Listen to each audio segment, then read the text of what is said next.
Hello everyone, welcome to Aradhya biological classes. आज हम लोग पढ़ने जा रहे हैं क्लास 10th का topic respiration in animal. Last video में हमने पढ़ा था रेस्पिरेशन इन प्लांट्स। आज हम लोग पढ़ने जा रहे हैं respiration in animals. Animals 2 types के होते हैं, यूनिसेलुलर जो सिंगल सेल से बने होते हैं, example amoeba, paramecium, and multicellular जो बहुत सारी सेल से मिलकर बने होते हैं, उन्हें हम मल्टीसेलुलर कहते हैं, एग्जाम्पल ह्यूमन बींग्स। आज हम लोग ह्यूमन बीइंग का रेस्पिरेटरी सिस्टम पढ़ने जा रहे हैं। सबसे पहले हम एयर जो एटमॉस्फेरिक एयर है उसे अपने नॉस्ट्रिल के थ्रू इनटेक करते हैं। नॉस्ट्रिल से air oxygen rich air नज़ल passage में चली जाती है। नज़ल पैसेज में प्रेजेंट होते हैं हेयर एंड म्यूकस जो हमारी एयर को फिल्टर करते हैं और डस्ट पार्टिकल्स को ब्लॉक कर देते हैं। देन एयर चली जाती है फेरिंग्स में। Pharynx is the common region of food and air. Pharynx एक कॉमन रीजन है जहाँ पर फूड भी जाता है माउथ से और एयर भी जाती है। यहाँ पर फूड पाइप में, एयर पाइप में चली जाती है। इसके लिए एक छोटा सा लीफ लाइक स्ट्रक्चर प्रेजेंट होता है जिसे हम एपिग्लॉटिस कहते हैं। एपिग्लॉटिस के थ्रू फूड पाइप में एंड एयर पाइप में चली जाती है। देन फेरिंग्स से एयर लैरिंग्स में जाती है। Larynx is also known as sound box, इसे हम साउंड बॉक्स भी कहते हैं। लैरिंग से एयर ट्रैकिया में जाती है। ट्रैकिया को हम विंड पाइप भी कहते हैं। ट्रैकिया में प्रेजेंट होते हैं रिंग्स ऑफ कार्टिलेज। कार्टिलेज का मतलब होता है जो सॉफ्ट बोन प्रेजेंट होती हैं, जैसे हमारी नोज टिप में, ईयर पिन्ना में सॉफ्ट बोन प्रेजेंट होती है, उसे हम कार्टिलेज कहते हैं। कार्टिलेज की रिंग्स पाई जाती हैं हमारे ट्रैकिया में। ये प्रिवेंट करती हैं कोलैप्स होने से, हमारे ट्रैकिया को पिचकने से या सिकुड़ने से बचाती हैं, प्रिवेंट करती हैं कोलैप्स होने से। देन एयर चली जाती है दोनों साइड लंग्स में।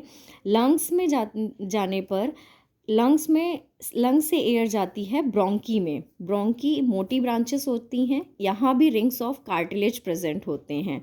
देन ब्रोंकी से एयर चली जाती है ब्रोंकियोल्स में। ब्रोंकी की ब्रांचेस फर्दर डिवाइड होकर बनाती हैं पतली ब्रांचेस जिसे हम ब्रोंकियोल्स कहते हैं। ब्रोंकियोल से एयर चली जाती है एल्वियोली में। एक बलून लाइक स्ट्रक्चर प्रेजेंट होता है हमारे ब्रोंकियोल्स के सबसे लास्ट में जिसे हम कहते हैं एल्वियोली। यहाँ पर डिफ्यूज़न प्रोसेस होता है। What is diffusion? Air the movement of gases from higher concentration region to lower concentration region is called diffusion। हमारे ब्लड में CO2 प्रेजेंट होता है और हम नॉस्ट्रल से क्या लेकर आ रहे हैं? O2 लेकर आ रहे हैं। O2 को हम दे देते हैं ब्लड में और ब्लड का CO2 वापस चला जाता है एल्वियोली में। यहाँ पर डिफ्यूज़न प्रोसेस की वजह से एक्सचेंज हो जाता है। O2 ब्लड में चला जाता है और CO2 ब्लड से हमारे एल्वियोली में आ जाता है। जिस पाथ से O2 आया है उसी पाथ से CO2 नॉस्ट्रल के थ्रू बाहर एक्सहेल कर दिया जाता है।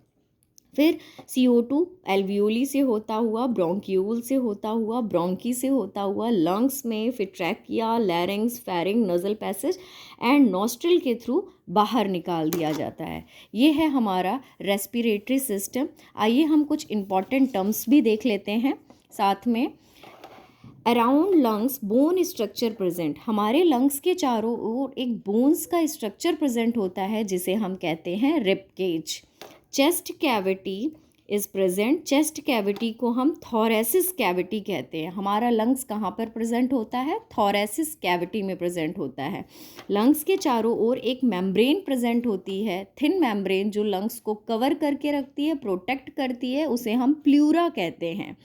कार्टिलेज हमने पढ़ा था सॉफ्ट बोन। आई होप आपको ये वीडियो समझ में आया होगा। Thank you for watching.